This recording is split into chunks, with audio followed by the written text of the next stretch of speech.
Assalamualaikum warahmatullahi wabarakatuh. Alhamdulillah nahmaduhu wa nasta'inuhu wa nastaghfiruh wa na'udzu billahi min syururi anfusina wa min sayyiati a'malina. May yahdihillahu fala mudilla lahu wa may yudlil fala hadiya lahu. Asyhadu an la ilaha illallah wahdahu la syarika lahu wa asyhadu anna Muhammadan abduhu wa rasuluh. Allahumma salli wa sallim ala sayyidina Muhammad ibn Abdullah la nabiyya ba'da amma ba'd. Qala Allah ta'ala fil Qur'anil azim. A'udzu billahi minasy syaithanir rajim. Bismillahirrahmanirrahim. Wal 'asri innal insana lafi khusrin illa alladzina amanu wa 'amilus solihati wa tawassaw bil haqqi wa tawassaw bis sabr. Shadaqallahul azim wa sadaqa rasuluhun nabiyul karim wa nahnu ala dzalika minasy syahidina wa syakirina walhamdulillahi rabbil alamin. Fa ya ibadallah ittaqullah faqad fazal muttaqun. Hadirin sekalian, Bapak Ibu dimanapun berada, kaum muslimin dan muslimat yang selalu dicintai Allah Subhanahu wa taala. Marilah pertama-tama kita panjatkan puja dan puji syukur kehadirat Allah Subhanahu wa taala yang telah memberikan kepada kita sekalian nikmat, terutama nikmat iman dan Islam, sehingga pada hari ini kita masih menjadi hamba yang setia, yang beriman kepada Allah dan mengikuti sunnah Rasulullah.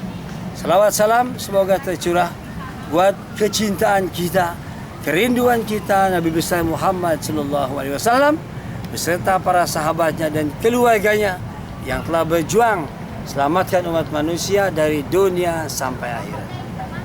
Bapak Ibu yang berbahagia, berdirinya saya di sini tidak bermaksud menasehati hadirin sekalian dimanapun berada yang melihat acara ini, tetapi lebih kepada kita ingin sama-sama saling memperingati antara kita bahwa karena kita sudah ditakdirkan sebagai hamba Allah yang terikat satu kalimat la ilaha illallah, maka kita harus saling memperingati antara kita bahwa Allah mengatakan sesungguhnya demi waktu, sesungguhnya manusia itu rugi semuanya kecuali bagi mereka yang beriman dan beramal soleh dan berwasiat kepada mereka, yaitu dengan kebenaran sesama mereka dan berwasiat sesama mereka dengan segala kesabaran. Bapak Ibu yang berbahagia, yang selalu dicintai Allah Subhanahu wa taala. Hadirin sekalian yang berbahagia, kita kadang-kadang suka bertanya, mengapa kita sedang asik-asik kerja disuruh sholat, kita sedang enak-enak makan diperintahkan berpuasa, kita sedang enak-enak ngumpulin uang, diperintahkan uangnya itu untuk naik haji ke Baitullah, kita sedang menabung uang, pada Allah diperintahkan untuk berzakat, berbagi bersama. Kadang-kadang ini mengganggu pikiran kita, mengapa Allah memerintahkan kepada kita itu semua? Padahal keinginan kita tentu tidak sama dengan Allah. Ingin kita kerja terus, ingin kita makan terus, nggak usah puasa Ramadan yang sebulan itu. Ingin kita happy terus, nggak usah berbagi-bagi, nggak usah naik haji segala keuangan kita. Ingin kita, tentu dengan ingin Tuhan suka ada perbedaan.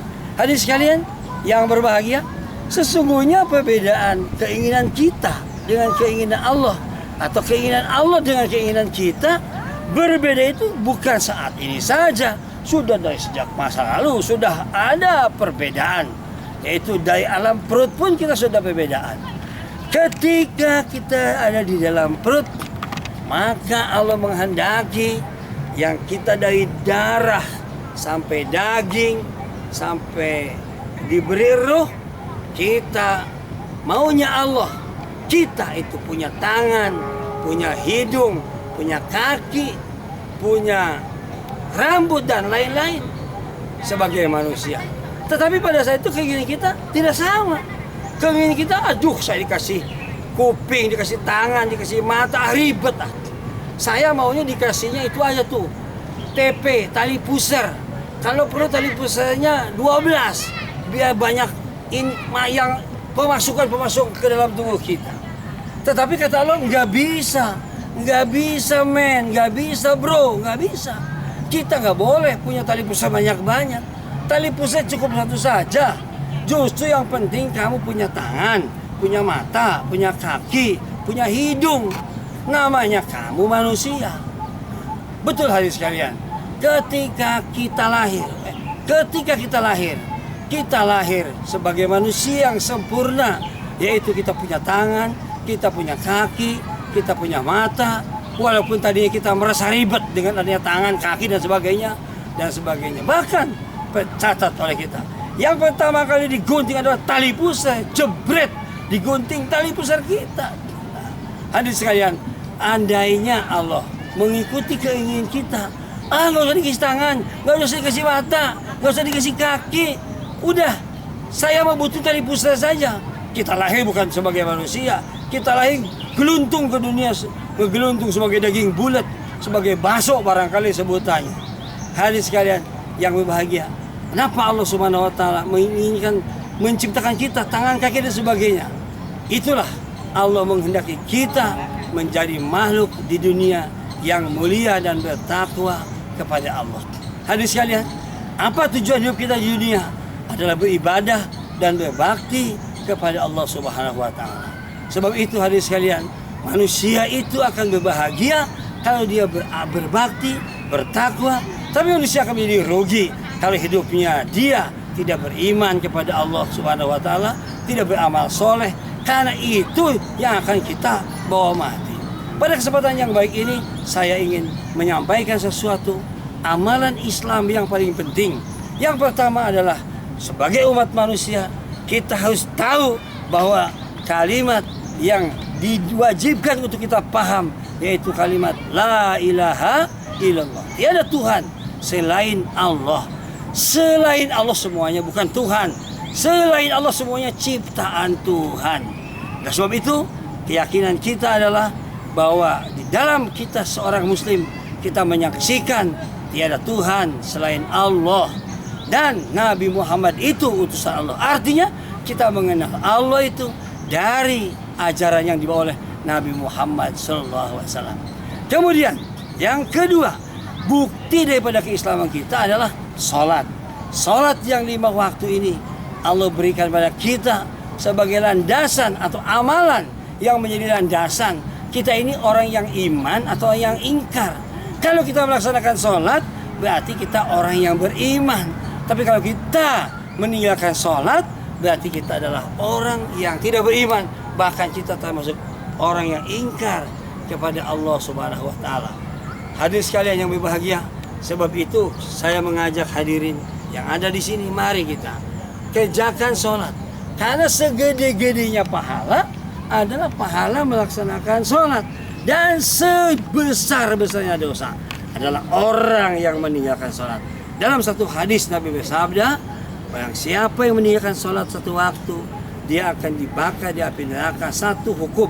Satu hukum itu 80 tahun. Satu tahun itu 360 hari. Satu hari akhirat itu 1000 tahun dunia. Friend bro kaum muslimin yang berbahagia. Jadi kalau ada orang yang datang waktu sholat, sholat zuhur, emang gua pikirin lu zuhur, sampai dia asar datang dia nggak sholat, maka dia akan dibakar di api neraka 28.800.000 tahun. Kalau satu hari berapa? Kira-kira 155 juta tahun di neraka. Ada yang bertanya pada saya, Pak Harsono, saya sudah tidak sholat 3 bulan, berapa dosanya? Waduh, hitungnya susah saya. Kira-kira 3.800.000.000 tahun. Orang-orang punya tabungan di bank 3.800.000.000, kita punya tabungan di neraka 3.800.000.000. Sebab itu, Bapak Ibu yang mulia, hadirin, pemuda, siapakah Anda? Semua siapapun kaum muslimin yang berbahagia, saya minta mari kita menjaga sholat 5 waktu kita. Karena Kalau kita menjaga sholat yang 5 waktu, 5 times, kita akan dapat 5 keuntungan. 1, berkah rezeki. 2, bebas siksa kubur. Besok kita akan dimasukkan ke dalam kubur yang cuma sendirian. Dalam kesendirian itu kita sangat takut. Tiba-tiba datang malaikat munkar nakir dengan membawa gada yang panas dari neraka. Jalan, brek. Kita ketakutan. Tiba-tiba dalam keadaan ketakutan, sholat akan datang menemani kita. Dia akan mengatakan pada kita, jangan takut kawan, aku akan menemanimu. Kita tanya, siapa kamu? Saya adalah sholat yang selalu kamu kerjakan 1 hari 5 waktu. Maksud kamu? Diam saja friend, aku akan membantu engkau. Itu malaikat munkar nakir akan aku usir dari sini supaya dia jauh dari kamu. Jauh dariku. Diusir malaikat. Akhirnya malaikat munkar nakirnya nanyanya dari jauh, man rabbuka wa man nabiyuka. Itulah hadis Nabi mengatakan keuntungan kedua menjaga sholat adalah akan dibebaskan daripada api neraka. Yang ketiga, akan diberi kitab dari sebelah kanan, itu ciri ahli surga. Sedang orang yang terima kitab dari sebelah kiri adalah ciri ahli neraka.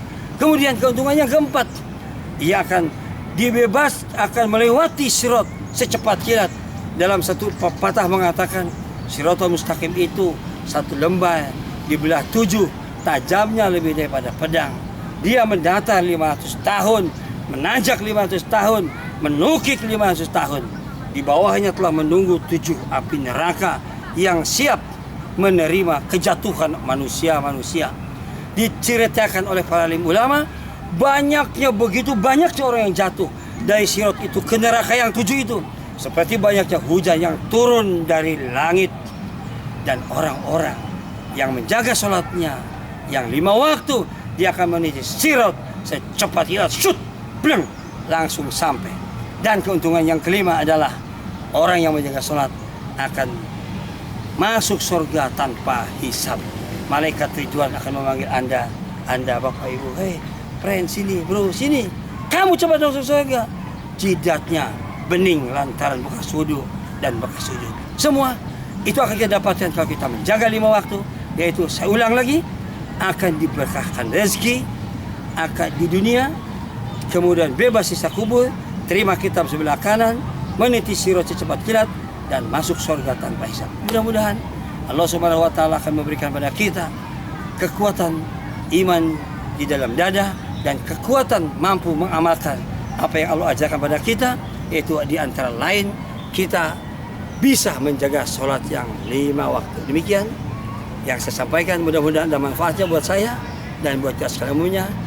Billahi taufiq wal hidayah. Assalamualaikum warahmatullahi wabarakatuh.